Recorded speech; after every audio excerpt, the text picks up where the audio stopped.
Hi everyone, welcome back. This is my last video about HTML, and in this tutorial we're going to see how to make tables with HTML. Yes, I think this is a basic need. Many times I faced this problem and I didn't know how to use HTML well, and it was very troublesome, and in this way it cut off much time. Once you know it, you will see. The basic structure of a table. First, a table. Let's take an example of a table. As you see it here, is quite complicated in itself, but the code is not complicated at all. The keyword here is table, and etc. etc. Let's write it down, which is more simple than reading this. Table then is followed by TR, which stands for table row, and then TD, which stands for table column, and here I write, for example, I want to write a table about the data and how much I spend that day, so I write TD, and I write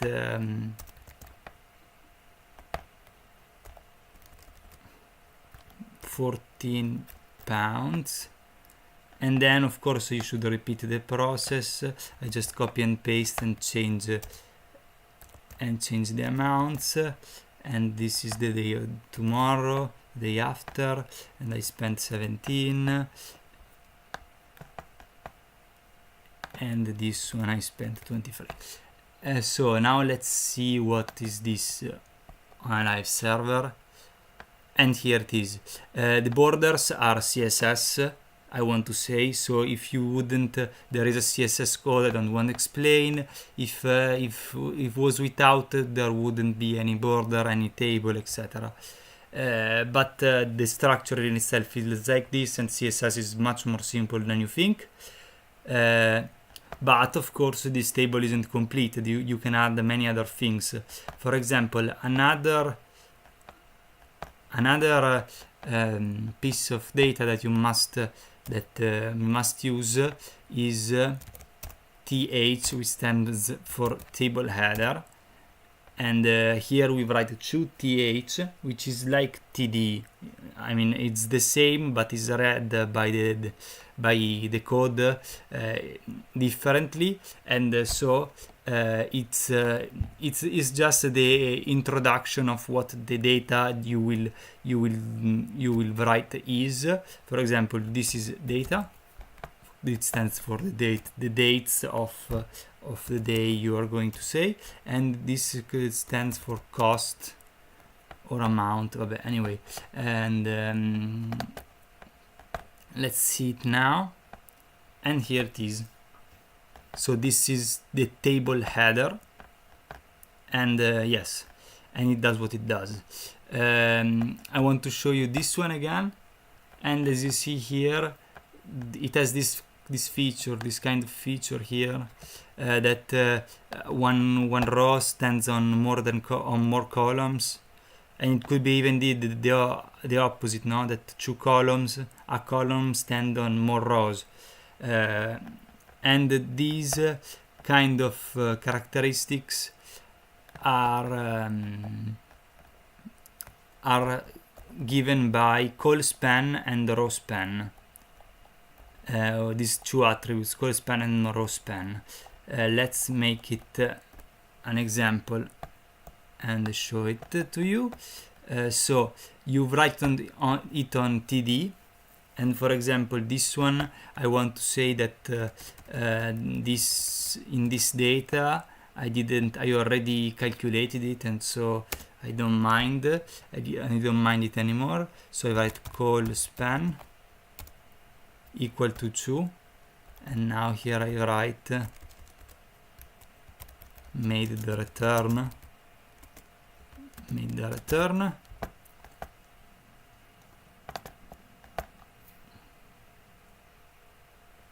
And here it is. Now it is occupying two rows. What about row span? For example, I want to say that in this data This I didn't change it before. In this data, I have spent multiple times. I have multiple data. For example, I want to say that this date I spent 23, and then I spent 13, and then I spent 20. I can do like this. At the top here, I write row span equal to 3.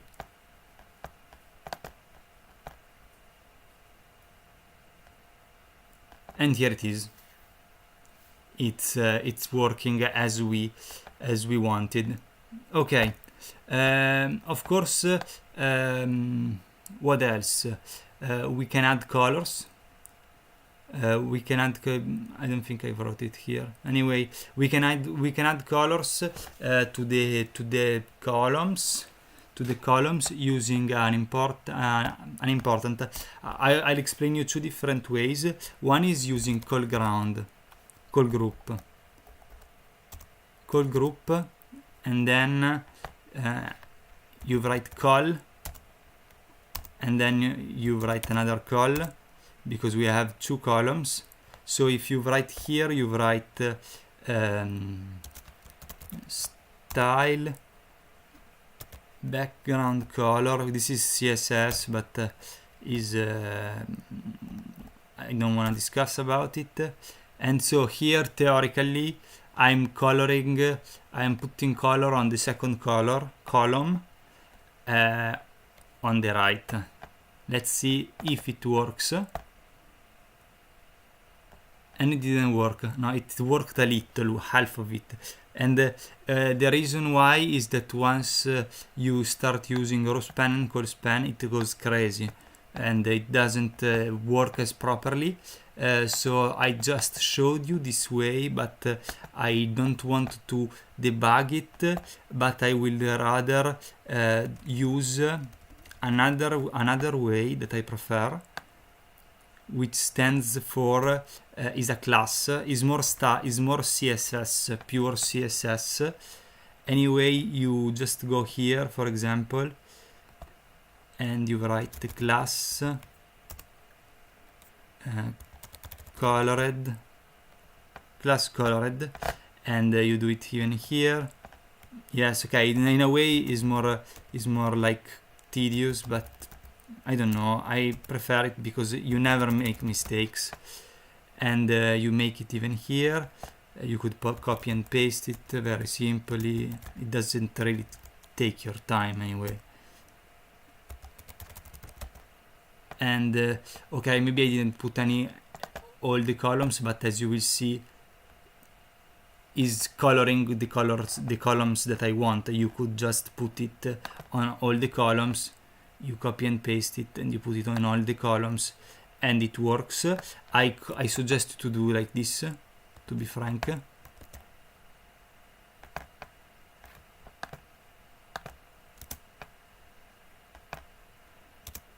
I think maybe it's more complicated than the other one, if you want to have a look at the other one, but I always find errors while I use it. The only thing, no, here I made a mess. The only thing is that on the CSS here, which I want to discuss, there must be this attribute, this class here. You have to have written this one is an element class, colored, etc. So yes, maybe a little to CSS, but I think that once you get into both, you will definitely use this one and never use that other one anymore. So I just used this one as a first instance. And what else? Yes, what about caption? Caption is a very important stuff. It's just the description of your table. So you write caption, and you write what I spent this week.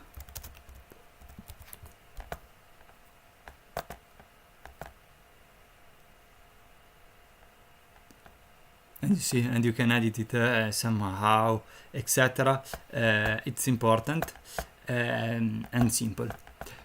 So caption done, and now we're going to another main theme, which is t-head, t-body, and t-foot. And for this, I just stop the video, create another table, and then we talk about it. So I made the other table, and as you see now, the structure of the code is different. We have table, body table, then we have t-head, t-foot, which I would like it to be at the bottom, but it's here anyway. It could be, I will show you, it's even if it's here now, it will be shown at the bottom anyway. And the t-body, where there is other things, when there are other cells anyway. Let's open it.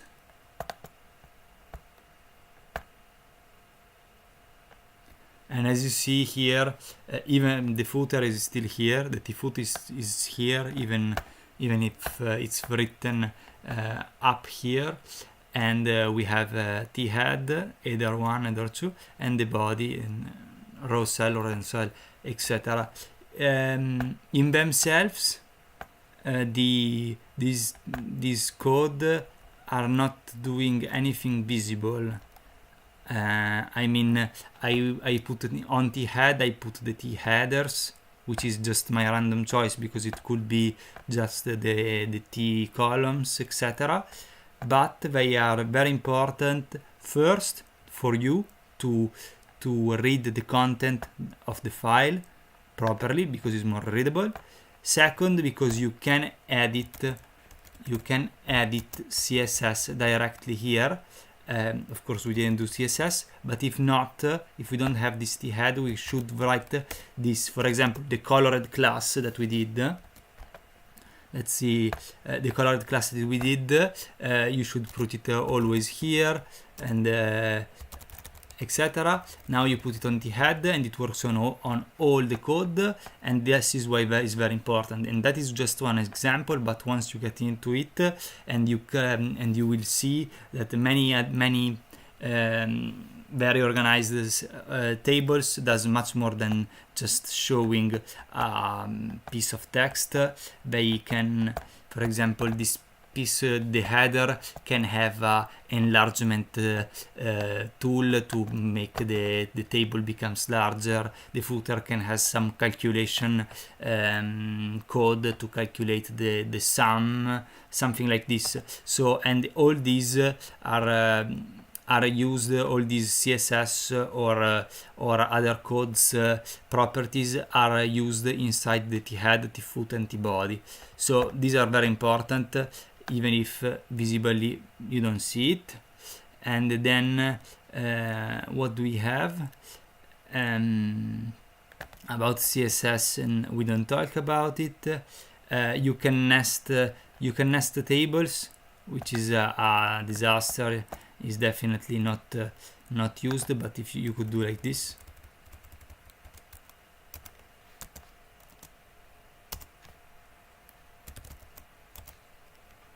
And you can understand TR. Let's make it.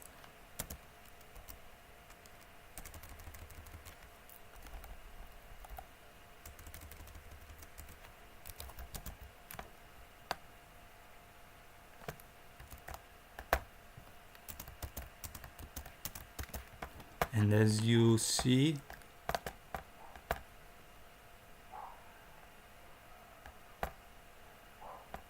I don't know, you can see it, you will never use something like this. Anyway, you can nest the tables inside the tables, it's possible. And I think this is it. Of course, you can improve your CSS styling and formatting, and to improve the appearances. and we want to talk about layouts, techniques, or something like this. I think this is enough. We did everything that I wanted in this course and in this lesson. I will post some other videos, but they won't be about theory, but we will face some exercises so that we can get a little practice into what all that we have faced since now. Thank you very much for watching, and subscribe to my channel.